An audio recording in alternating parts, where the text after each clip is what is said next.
Good morning, welcome to Morning Outlook. This is Kim speaking on Monday the 10th of June, and it's a bank holiday once again in Europe. More bank holidays you can shake a stick at, but apparently it's going to be a busy one today. So in the churches, not in the markets. Probably this morning we may have a bit of quietness. We'll see what happens. Still London market open, biggest mover of currencies. So let's see what we can trade this morning. Otherwise it will be left till later on when the US starts kicking into gear as well. But what are we starting the day with? Well, the euro ran into the monthly R2 and the trend line that I've drawn on the chart there. Nicely drawn chart. Where to now? Well, there's a chance we could see a retrace back to the weekly pivots. They have a good probability of being hit, so maybe it could roll over. At the moment, of course, it's bull flag sort of zone where it's sitting at the moment. A break of that to the upside could see us pushing back towards those highs, and we may even see a retest the highs before it was to run over. But it is a case of wait and see what happens. Personally, I prefer it just rolling over because the weekly pivot's not that far away. It'd be quite nice if just we ran over. The only thing is, with it not being so far away, at 1308 down to 28 pips to allow for trading and everything and set up, and probably about 15 pips by the time it's all there, 20 pips maybe. So there is a potential there to the downside. Daily S1 is down there as well, which may if we get a bit of overrun. The soft non-farms really gave the euro the kicker on Friday, so I'm just really, we were selling off until then. We'll see. Personally, I think it's still got high lows, higher highs, but as I say, my preference really is towards that downside. Okay, looking at the pound then. The pound today, we have got the GDP figure out. This is the new monthly figures. We are seeing a bit of a volatility. We've also got manufacturing production coming out at the same time at 9:30, so well worth waiting for that to peek its head. See where we are. We are in black. We are in bear flag. I was trying to get the bear and flag out in one word. I think blag. We're blagging it here.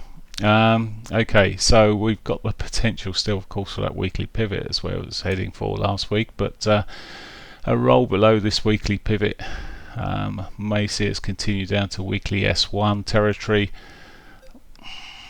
I still think it's got the risk to the downside anyway. It's more of my preference. Obviously, those numbers coming out, it's already down to its weekly, so this is what I was looking for the euro to do. Similar picture of this, pull back towards the weekly, maybe S1.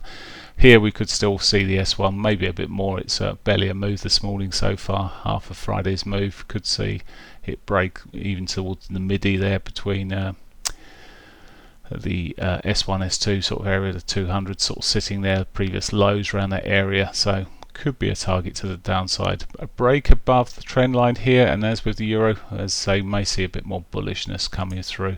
Whether it will push back up towards the highs is another matter, but could get halfway there on the pound. Dollar yen. So what's it doing at the moment on the dailies? It is in sort of this is bear flag territory, or blagging territory as we now know it.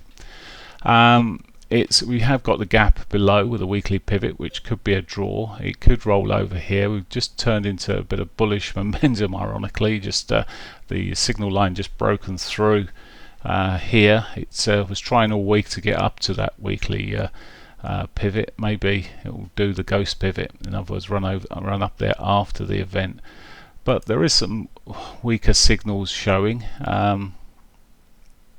depending on which time frame you're looking at here. The gap, yes, it doesn't always gap back to these markets, and I think we're asking for a bit today. We'll see. But if the euro to pound are starting to make some gains, maybe we'll see the yen do similar-ish.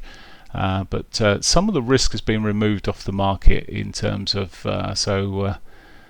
traders may be looking for the riskier trades with the Mexican deal made there. So we'll see.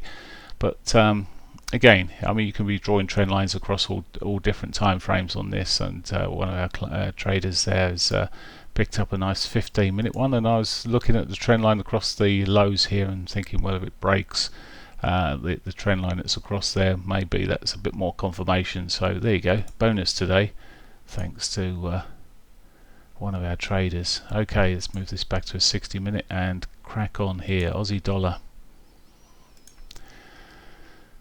Aussie dollar. Well, this is sold off quite. I mean, come really nicely off that daily 50. There was a margin of divergence, I believe, on lower time frames on that as well. Ugly looking thing here. There you are. 4-hourly divergence sitting across there, breaking towards the lows there. Looking weaker. Very similar picture to gold as well. If you look across the gold charts, similar picture. Correlation with gold is quite good often, so it makes sense. What we're seeing here then, lower highs, lower lows on this 60-minute time frame. I mean, I think looking at what it's done today already, probably hasn't got a great deal more to do to get down towards that monthly pivot. Maybe that 200 may give some support, so not a lot of meat on the bone there, possibly, unless we just see a continued rally in the US dollar and weakness in the Aussie.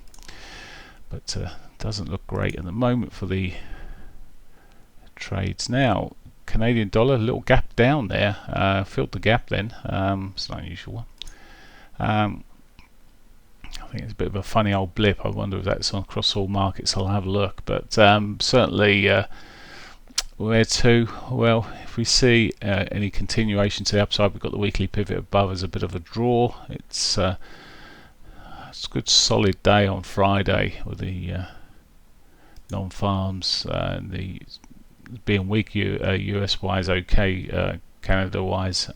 So we sort of double whammy there. Let's see, we've got the potential daily pivots above us, so that might just be the draw if it breaks above the Asian session highs there. So personally, I wouldn't touch it with a barge pole because I don't like trading the Canadian dollar. It's not for me an intraday trading currency that's reliable enough. Quite often you see the setups and it doesn't always come to fruition. This may push up there at some point. Almost would prefer to sell and be on the sell side, but not for now. So that's the Canadian dollar. And finally, let's have a quick look at the S&Ps now.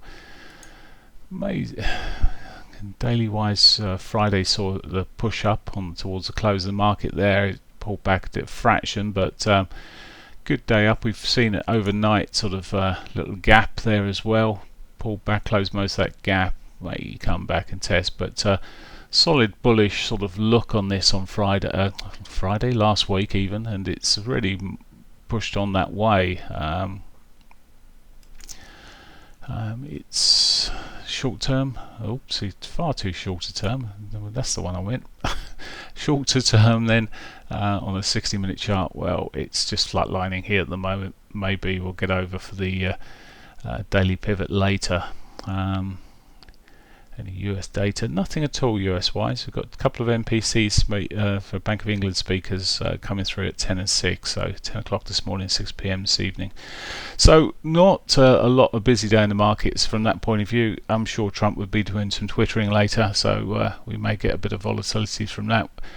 This week we've got quite a bit on. I think it's next week with the US data coming out on the US Fed meeting, but we have got some a few numbers coming out this week which may create some volatility through these markets. So, but as I say, quiet morning ahead potentially. Have a great one. Bye for now.